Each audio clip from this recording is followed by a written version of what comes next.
He was the first swimmer ever to win Olympic gold medals at 200, 400, and 1500 meters. The remarkable Sun Yang. He shocked the world in more ways than one. Boxing's Mike Tyson. The wonder kind of motorcycle Grand Prix racing, Spain's Marquez. And a legend of Formula One, Australia's Sir Jack Brabham. This is the Immortals.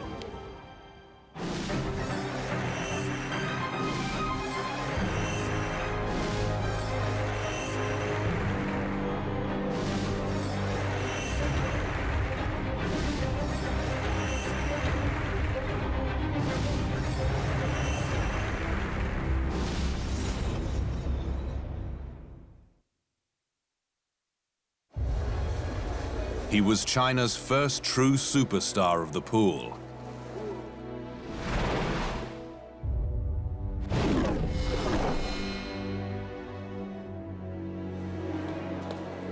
Sun Yang is a giant of his sport, both literally at 2 meters tall and figuratively.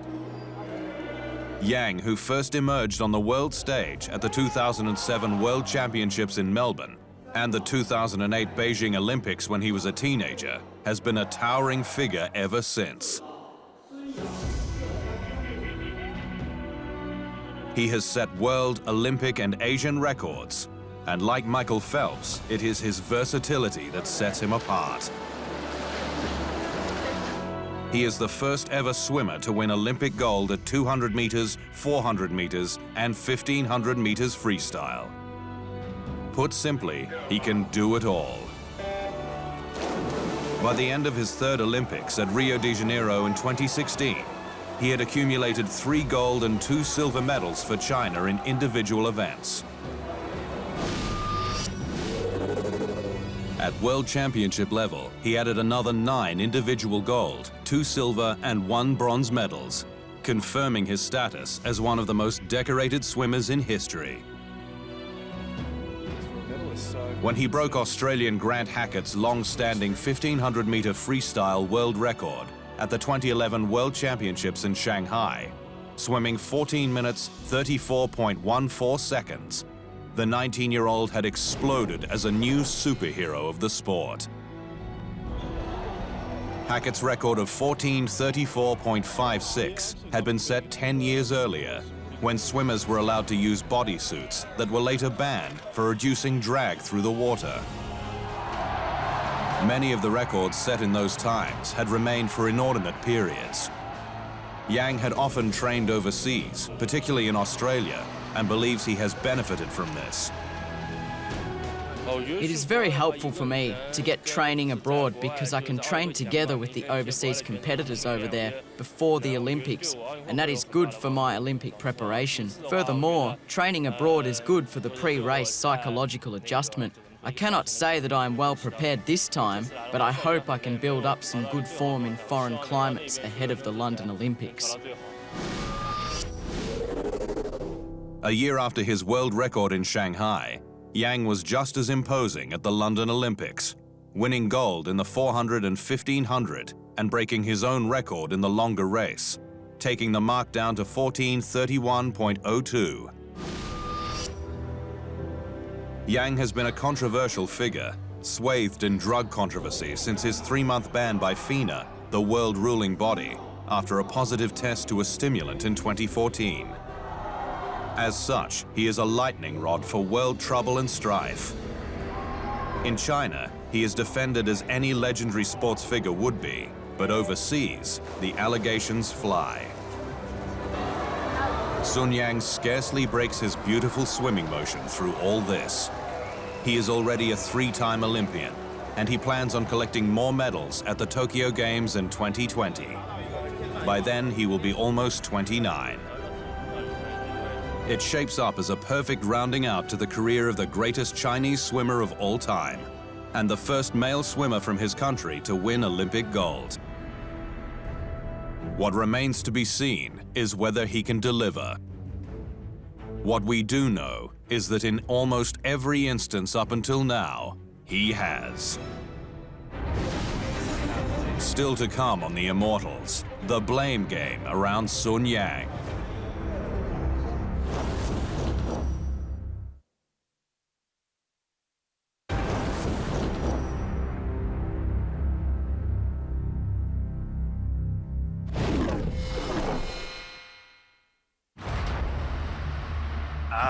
I don't know if it's a rivalry. I think it's a rivalry between clean athletes and athletes who have tested positive, but there should be some good racing.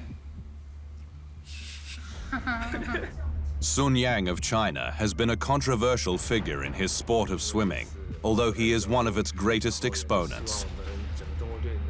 That's at least partly because in 2014, he tested positive to the banned stimulant trimethazidine, serving a 3-month suspension from the sport. The Chinese anti-doping agency gave him a light sentence because it deemed him to have inadvertently broken the drug code. Trimethazidine had only recently been added to the banned list of the World Anti-Doping Authority, and Yang told the authorities that he had used it to manage heart palpitations. "I will take it as a lesson and be more careful in the future." His fellow competitors were not so kind. When he returned to the pool and then competed at the 2016 Rio Olympics, he was branded a drug cheat by the Australian swimmer Mack Horton, one of his strongest rivals. The commentary caused outrage in China, where Yang is a deity. To us, China, our sports development is gradually growing strong, and other countries might feel threatened by China, that we might go beyond them. They try to use this method to damage the morale of every Chinese athlete, our coaches and staff. I think, to be honest, this is not very good behavior. I think, to me, to our strong Chinese athletes, this will not affect us, but will instead boost our morale and make us much stronger. The pain of various doping scandals involving China, going back more than a decade, is still raw, although Sun Yang has been a strong advocate for his country as a growing force in the sport. As for the Olympics in Brazil, an unapologetic Mack Horton beat Yang in the 400 meters freestyle final, the Chinese great taking silver ahead of Italy's Gabriele Detti. But just as surely, Yang would have his moment in Rio.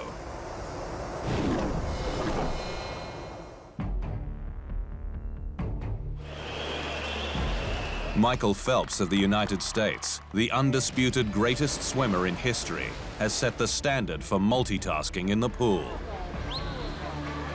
Phelps has won 23 Olympic gold medals, including 13 individual golds, setting landmarks that probably will never be reached by another athlete. Again, the man can't stop winning! But Sun Yang's adaptability is impressive, and at Rio in 2016, he would take this to a new level. 4 times in previous major competitions, Worlds, Asian Games, and Olympics, the great Chinese swimmer had come up just short in the 200 meters freestyle. Given that his so-called pet event is the 1500, it is a vastly different proposition, virtually a sprint. At London in 2012, he'd taken silver in the 200 behind Yannick Agnel of France. He was just 0.06 of a second behind Britain's James Guy in the 200 in the 2015 World Championships. They were near misses that he sought to correct in Rio de Janeiro. In the 200 final, South Africa's Chad Leclos set an amazing pace, but in the final 100 meters, Yang charged him down to take the gold in 1 minute 44.65 seconds.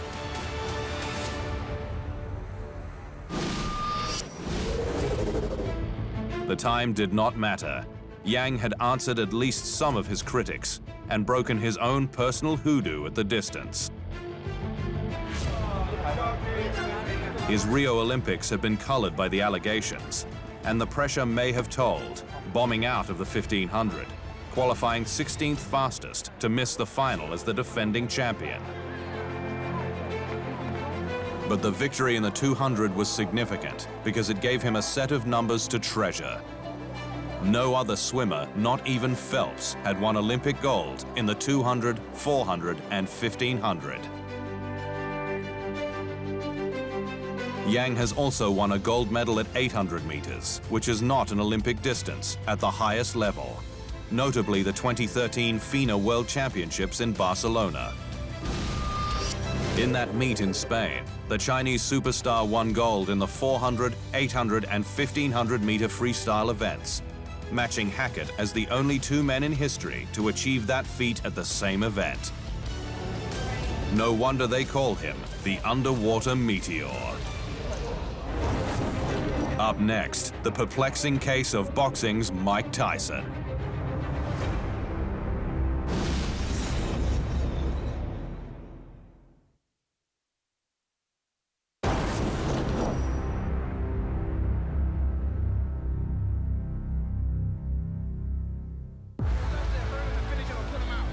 He's polarized followers from the time he stepped into the ring as an angry young man.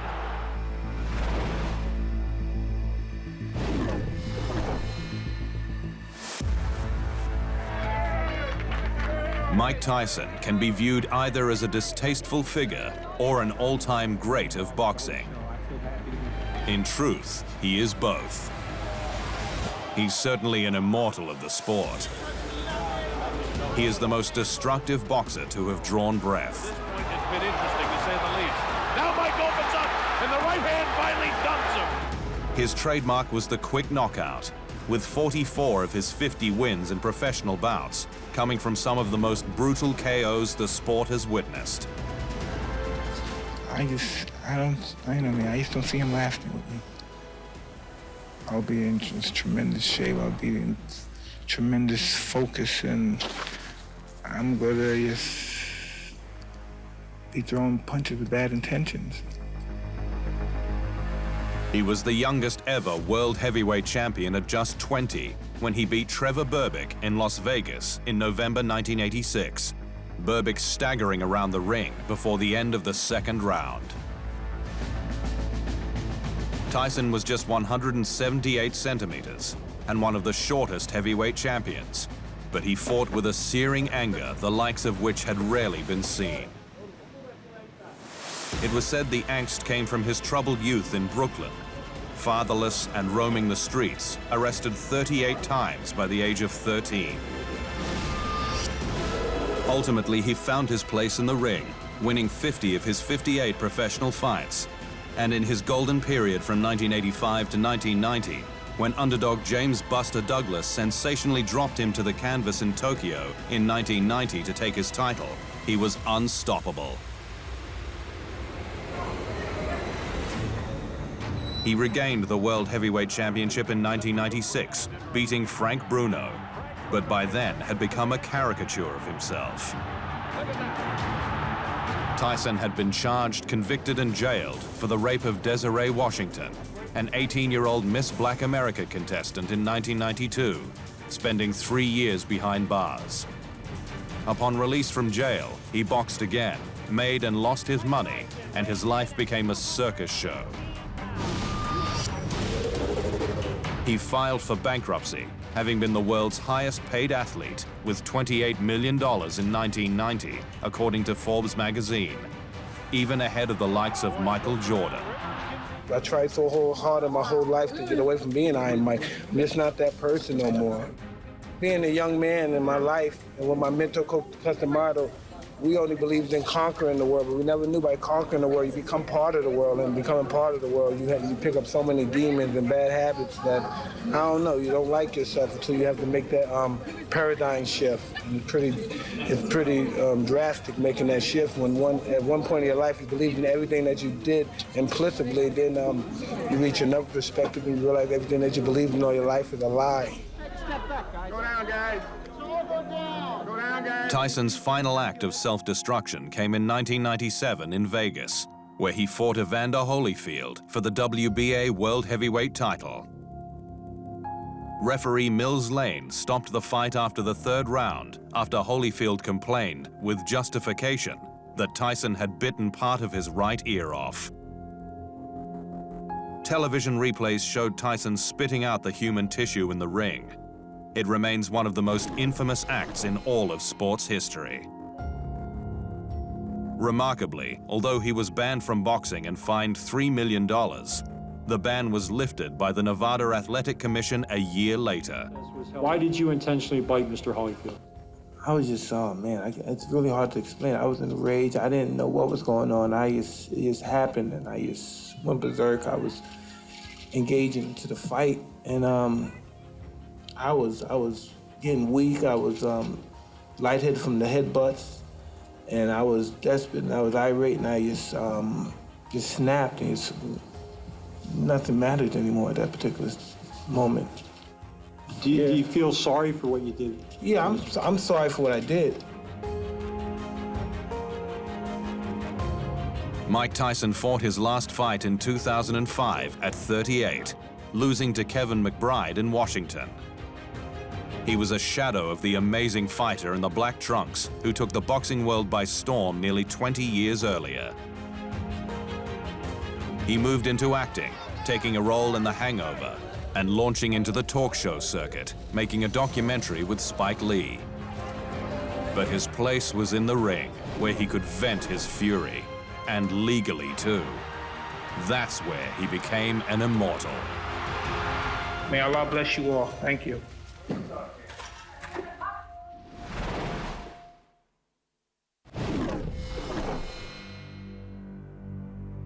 Honestly, I didn't expect.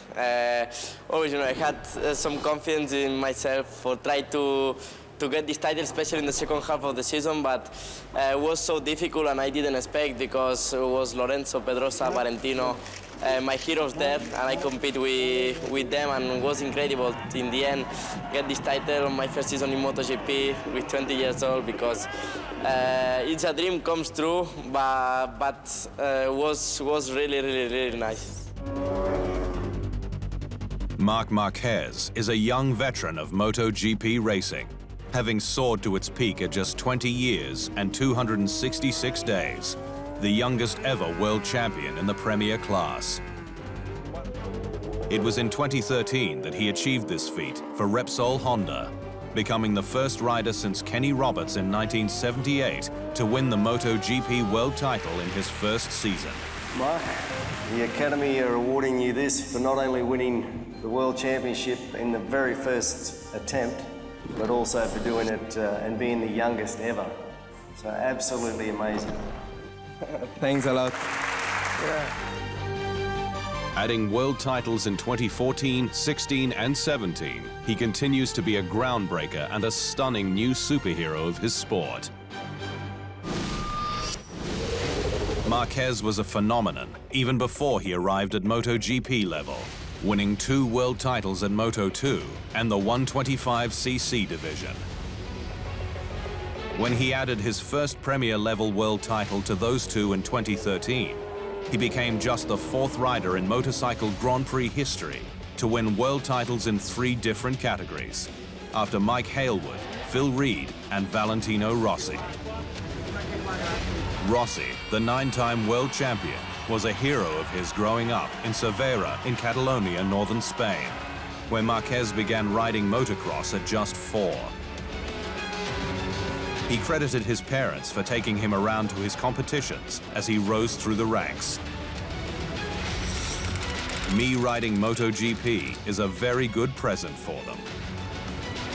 He and Rossi, who was initially complimentary in his public comments about Marquez, would end up becoming fierce competitors much later. I feel so good when I speak with him. I feel a lot of respect, and that is so important and makes you proud, no? Because that your hero comes to you and speak with you, that it's a dream comes true. They clashed famously at the 2015 Malaysian Grand Prix, when Marquez ended up on the deck, crashing out of the race. Rossi was later penalized for his action, deemed in some circles to have deliberately kicked his competitor as they diced. But Marquez has not been daunted by any of the previous superstars of his sport. He merely usurped them. Of course, I will try. I will try to be the man, to be always there, to fight for more championships, but to be a new age, I think it's a little bit more difficult than win a title. He lived up to his promise. In 2014, his first defense of the title, he began with an astonishing 10 straight Grand Prix wins. By season's end, he was world champion again, and he had totaled 13 Grand Prix victories, a new record for the sport. Yamaha's Jorge Lorenzo beat him into third in 2015, but Marquez hit back hard in 2016 and 2017 to make it 4 world titles from 5 attempts. Many say he can match Rossi's landmark of 9 total world titles, including 7 titles at the Premier level. Marquez is not so sure. To beat what Valentino did, it's quite impossible. He's a hungry young man. It's not a silly suggestion, and in any case, he's already an immortal. When we return, the legendary Australian and 3-time World Drivers' Champion, Sir Jack Brabham.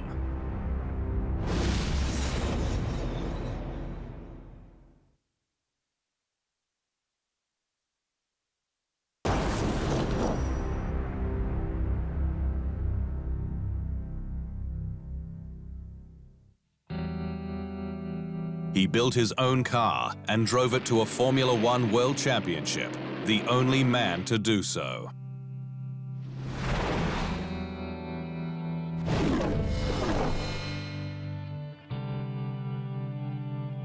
John Arthur Jack Brabham was the son of a greengrocer, but from his youth, his real interest lay in maintaining the delivery vans run by his father. Brabham also repaired old motorcycles at home as a kid in Sydney, Australia, and became an aircraft mechanic after leaving school. His final calling would be in Formula One motor racing, and he would have a feel for it that was uncommon among drivers accustomed to having their every need met by others. Brabham won 3 World Drivers' Championships, in 1959 and 1960 in a Cooper, and in 1966 with his own car. He was also second in another season, 1967. He changed Formula One racing by convincing Cooper to run with rear-engine cars upon his entry to the sport, and nowadays, this is the norm. With his crop of swarthy black hair, he quickly became known as Black Jack. When Brabham won his first world title for Cooper in 1959, he literally pushed his car across the line to win it at the US Grand Prix at Sebring Raceway in Florida. The Australian's car had run out of fuel with 100 meters to go when he was in a dogfight with the New Zealander Bruce McLaren. Not allowed to seek assistance under the rules, he managed to get his car across the line in 4th and secured the points that he needed for the title as McLaren won the race. It was a triumph for the folklore of the sport. Brabham is a legend of F1, pure and simple, and probably the most hands-on driver in history. I had just as much enjoyment out of being the mechanic and looking after and getting the cars to the line as I did out of driving. He had great rivalries, notably with the English driver Stirling Moss, who thought him a brutal competitor. I would say probably one of the toughest drivers I ever raced against. His 3rd world title in 1966 was equally as storied as the first, where he had walked his Cooper across the line. This time Brabham was 40 and thought past his best, but he had created his own car and team, and he was nothing if not determined. In Zandvoort in Holland at the Dutch Grand Prix, he wore a long beard and carried a walking stick to the grid as a joke on himself. But he won the race and the title.